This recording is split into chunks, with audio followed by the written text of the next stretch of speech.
Estamos presenciando en tiempo real uno de los giros geopolíticos más brutales de las últimas décadas. ¿Están listos para esto?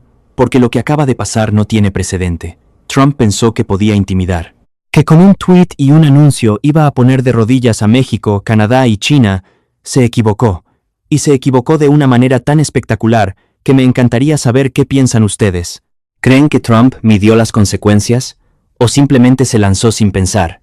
Déjenme su opinión en los comentarios, porque esto apenas empieza. Trump impuso aranceles del 25% a México y Canadá, 10% adicional a China.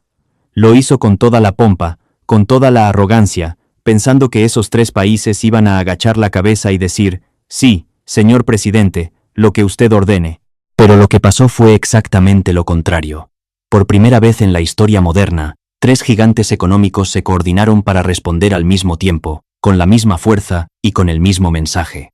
Se acabó la sumisión. Díganme en los comentarios si alguna vez imaginaron ver a Canadá, México y China actuando como un solo bloque contra Estados Unidos. Porque yo no. Y créanme que llevo años siguiendo estos temas. Esto es histórico, esto es un parteaguas, y lo que viene después va a cambiar todo. Vamos con los hechos. Canadá fue el primero en salir. Justin Trudeau anuncia aranceles del 25% sobre productos estadounidenses por un valor de $155,000 millones, $30,000 millones de golpe inmediato, $125,000 millones más en 21 días si Estados Unidos no retrocede. ¿Se dan cuenta de lo que eso significa? Canadá, el vecino tranquilo, el socio histórico, el que siempre había jugado a la diplomacia silenciosa, acaba de lanzar un ultimátum económico con fecha y monto. Y me encantaría saber, ¿creen que Trudeau se va a echar para atrás o va en serio? Comenten. Pero lo que pasó después de ese anuncio es lo que realmente me dejó sin palabras.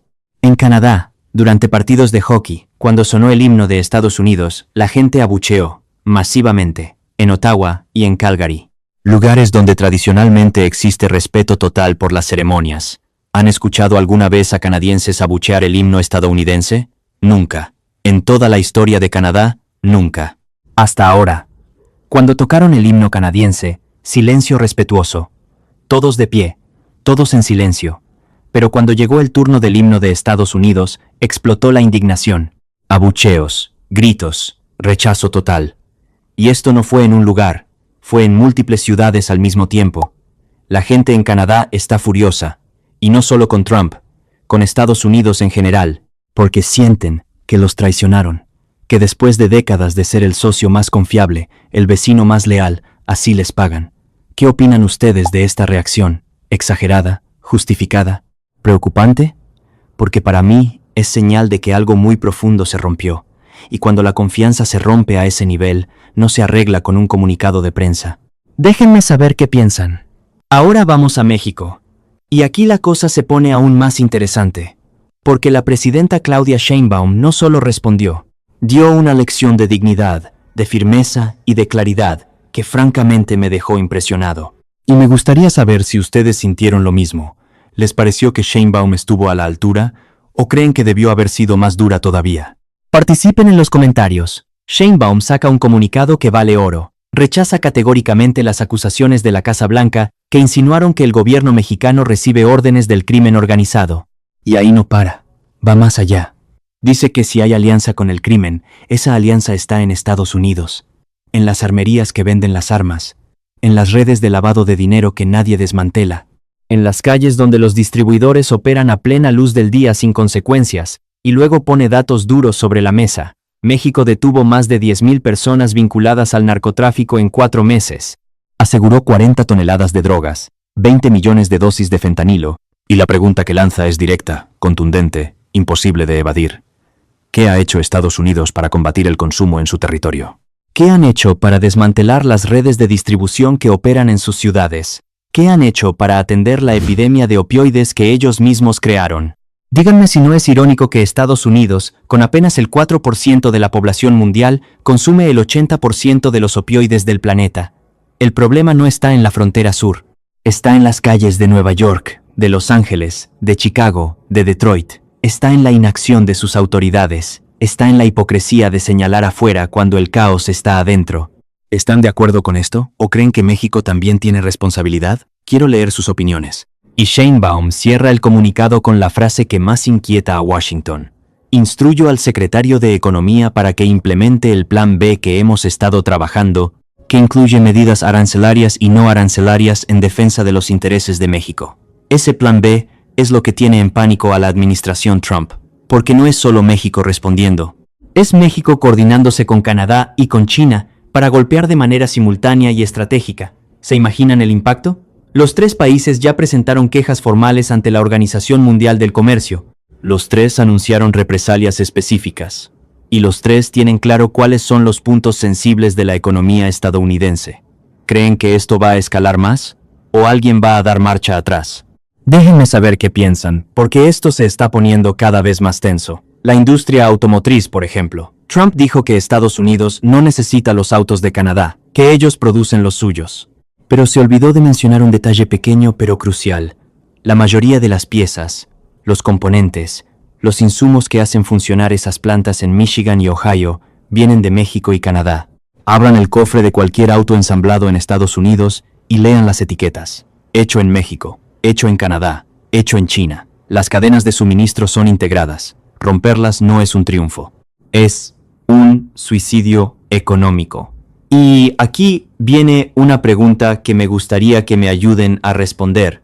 ¿Creen que Trump realmente entiende cómo funcionan las cadenas de suministro o simplemente está improvisando?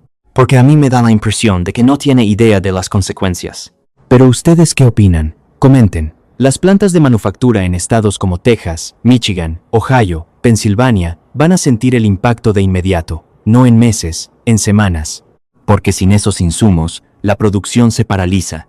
Y cuando la producción se paraliza, los empleos se pierden. Y cuando los empleos se pierden, la presión política se vuelve insostenible. Y aquí viene lo que a mí me parece más interesante de todo este asunto. Canadá y México no están golpeando al azar. Están apuntando específicamente a los estados republicanos que votaron por Trump, a las zonas donde su base electoral es más fuerte. La estrategia es clara, que el dolor se sienta exactamente donde más puede costarle políticamente. ¿Les parece una jugada inteligente o demasiado arriesgada? Quiero saber qué piensan ustedes. Imagínense la escena. Trabajadores en Michigan que votaron por Trump empiezan a perder sus empleos porque la planta donde trabajan no puede conseguir las piezas de México. Agricultores en Texas que apoyaron a Trump ven cómo sus productos se quedan sin mercado en Canadá. Familias en Ohio que pusieron su fe en el discurso de América, primero descubren que los precios de todo subieron 25% de la noche a la mañana. ¿Creen que van a seguir apoyándolo? ¿O va a haber un cambio de ánimo? Díganme qué creen. China, por su parte, no ha mostrado todas sus cartas. Pero conociendo su historial, su respuesta va a ser igual de calculada y probablemente más devastadora. China tiene experiencia en guerras comerciales, tiene paciencia estratégica y tiene el poder de mover mercados enteros con una sola decisión. Mientras Trump cree que puede presionar con un 10% adicional, China puede responder cerrando el acceso a tierras raras, restringiendo exportaciones tecnológicas o redirigiendo sus compras agrícolas hacia otros países. ¿Se imaginan lo que pasaría si China deja de comprar soya estadounidense y se la compra toda a Brasil? ¿O si corta el suministro de componentes electrónicos clave? El daño sería masivo, y me encantaría saber, ¿creen que China va a ir con todo o va a medir sus golpes? Participen porque esto es clave. Lo que Trump no calculó es que este no es el mundo de hace 30 años. Ya no hay una sola superpotencia dictando las reglas mientras los demás obedecen. Hoy hay múltiples centros de poder, y cuando esos centros deciden actuar en conjunto, el equilibrio cambia.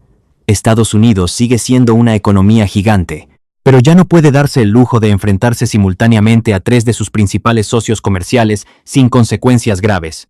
Y aquí vienen los números que lo demuestran.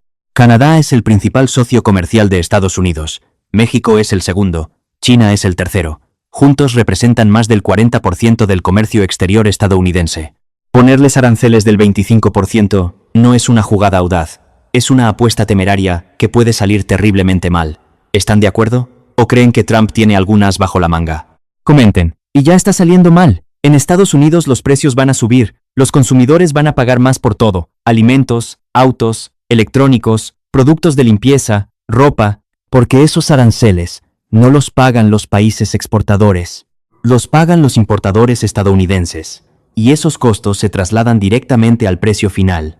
Trump dice que los aranceles no causan inflación, pero cualquier economista con 3 dedos de frente sabe que eso es falso. ¿Ustedes le creen a Trump cuando dice que esto no va a causar inflación? ¿O creen que está mintiendo descaradamente? Porque para mí es obvio. Pero quiero saber qué piensan ustedes. Déjenme su opinión. Históricamente, cada vez que Estados Unidos ha implementado aranceles generalizados, la inflación ha subido. El caso más famoso es el arancel Smoot-Hawley de 1929, que muchos historiadores señalan como uno de los factores que aceleraron la Gran Depresión. ¿Vamos hacia algo parecido? No lo sé. Pero la dirección no es buena. Y aquí viene otro problema que me parece gravísimo. Trump no está solo en esto. Elon Musk acaba de tomar control de la Oficina de Gestión de Personal del Gobierno Federal. Tiene acceso a información sensible de todos los empleados públicos, salarios, direcciones, historiales. Un empresario privado, que ni siquiera es ciudadano estadounidense de nacimiento, controlando datos de millones de trabajadores del Estado. ¿A alguien más le parece preocupante esto? ¿O soy solo yo? Porque para mí esto es concentración de poder sin contrapesos. Y genera una pregunta incómoda. ¿Quién realmente está tomando las decisiones en Washington? Quiero saber si ustedes están igual de preocupados. Comenten. Mientras tanto, en el Congreso, muchos republicanos saben que esto es un desastre, pero no se atreven a decirlo en voz alta porque tienen miedo de irritar a Trump. Prefieren el silencio a la confrontación. Y ese silencio va a costarles caro cuando los efectos económicos empiecen a sentirse en sus distritos, cuando las fábricas despidan empleados, cuando los precios suban en los supermercados, cuando la recesión que ya se veía en el horizonte se acelere por decisiones políticas evitables. ¿Creen que algún republicano va a tener el valor de pararse y decir, ¿esto está mal? ¿O todos van a seguir callados? Me encantaría leer sus predicciones en los comentarios. Lo que estamos viendo no es solo una guerra comercial, es un reordenamiento del poder global. Es el momento en que 3 países decidieron que no van a permitir que se les trate como subordinados, que van a defender sus intereses con la misma firmeza con la que se les ataca, y que están dispuestos a pagar el costo de esa defensa porque entienden que agachar la cabeza hoy significa perder soberanía mañana, y esto me lleva a una reflexión que quiero compartir con ustedes. Durante décadas, Estados Unidos actuó como si fuera el único actor que importaba, como si sus decisiones no tuvieran consecuencias, como si los demás países simplemente tuvieran que aceptar lo que Washington decidiera. Eso funcionó por un tiempo, pero ese tiempo se acabó. ¿Creen que estamos presenciando el fin de la hegemonía estadounidense, o solo un ajuste temporal? Porque para mí esto es un cambio estructural. Pero quiero saber qué opinan ustedes. Participen. La reacción de la Casa Blanca ha sido errática. Primero acusan a México de estar aliado con el crimen organizado. Luego su propia vocera sale a decir que México ha mostrado un nivel de cooperación histórico, nunca visto antes. Después, el secretario de Defensa amenaza con bombardear territorio mexicano, usando como excusa la lucha contra los cárteles. Todo está sobre la mesa, dice. Como si invadir a un país vecino fuera una opción casual en la lista de políticas públicas. ¿Se dan cuenta de la incoherencia? ¿Se dan cuenta de que ni siquiera pueden mantener un mensaje consistente por más de 24 horas? ¿Esto les inspira confianza o les preocupa? Díganme, la incoherencia es absoluta. Y esa incoherencia revela algo peor que la mala estrategia. Revela que no hay estrategia en absoluto. Trump cree que puede gobernar con tweets, con anuncios sorpresa, con amenazas improvisadas. Pero el comercio internacional no funciona así. Las cadenas de suministro no se reorganizan en un día. Las alianzas diplomáticas no se reconstruyen con un comunicado de prensa. Y la confianza, una vez rota, tarda generaciones en recuperarse. ¿Cuánto tiempo creen que va a tardar en recuperarse la confianza entre Estados Unidos y Canadá después de esto? ¿Años? ¿Décadas? ¿Nunca? Quiero saber qué piensan. Lo que vemos hoy es el resultado de décadas de decisiones cortas de vista. De creer que el poder militar garantiza el poder económico. De asumir que el dólar como moneda de reserva mundial es una carta permanente que nunca caducará. De pensar que los socios comerciales no tienen alternativas. Todas esas suposiciones están siendo puestas a prueba y están fallando una por una. China ya no depende exclusivamente del mercado estadounidense. Tiene acuerdos comerciales con más de 140 países. Canadá está diversificando sus exportaciones hacia Europa y Asia. México está fortaleciendo sus lazos con América Latina y explorando mercados en África. El mundo se está reconfigurando. Y Estados Unidos corre el riesgo de quedarse aislado en un sistema que ya no controla de la manera en que solía hacerlo. ¿Creen que Estados Unidos va a terminar aislado? ¿O va a encontrar la manera de recomponer estas relaciones? Me encantaría saber qué predicen ustedes. La pregunta ya no es si Trump va a recular. La pregunta es, ¿cuánto daño se va a hacer antes de que alguien con autoridad real le diga que esto no puede seguir así? Porque cada día que pasa sin una solución negociada es un día más de pérdidas para empresas estadounidenses, para trabajadores estadounidenses, para consumidores estadounidenses. Y cada día que pasa es un día más en que México, Canadá y China ajustan sus economías para depender menos de un socio que demostró ser impredecible y hostil. Y aquí viene algo que me parece fundamental.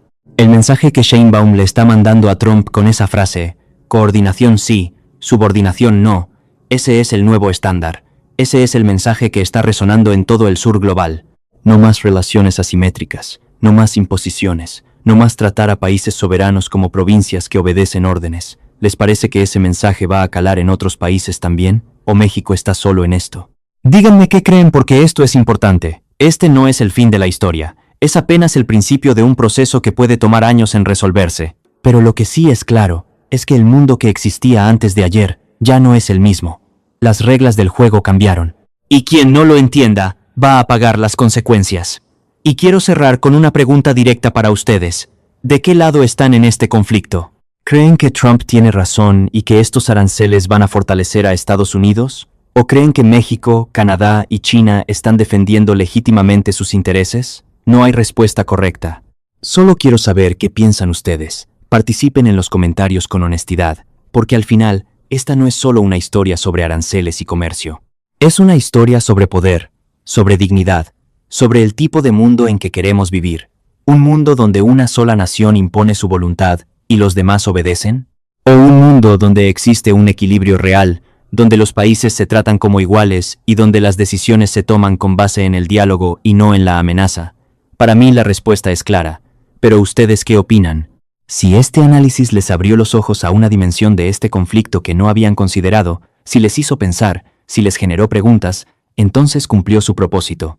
Y si quieren seguir siendo parte de una comunidad que no se traga las narrativas fáciles, que cuestiona, que analiza, que piensa por sí misma, entonces los invito a que se suscriban a God Blessed Latinos, porque aquí somos una comunidad crítica y unida que entiende que lo que pasa en el mundo nos afecta a todos, y juntos vamos a seguir desentrañando la verdad detrás de los titulares, sin miedo y sin filtros.